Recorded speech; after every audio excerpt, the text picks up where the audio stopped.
Hello friends, welcome back to the new tutorial of the WordPress WP list admin. So we are going to do the CRUD operation. So now we are going to learn about how I can add a column in the WP list table of the admin area.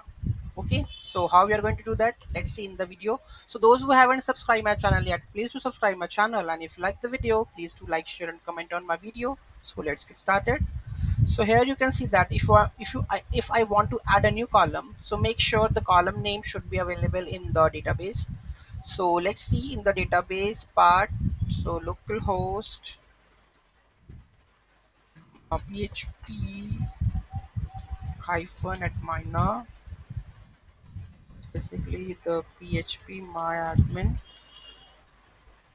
Let me log in with this one.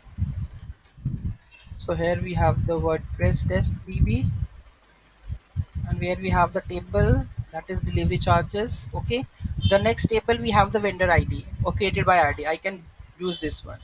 Okay, I need to just use this one. So here I will just add a new column like this. So created by column. Okay, so who created this one? So structure, then I will create it by id. I will use over here. Who created this? Just replace with this one. Created by, I will add it over here. Created by, just adding this one, and it will add here new column. Okay, created by. Okay, so this is how we are able to add a column in the wp list table. Make sure that column should be available in your database. Okay, so now the thing is like, suppose this is 111, but I want to show if it is one, then show the admin. If it is not one, then make it as a customer or something. Okay, so how we are going to do, how we are going to modify this column, whatever the column going from the database, how we can modify, we are going to learn in the next video. Thank you so much for watching this video. Have a great day.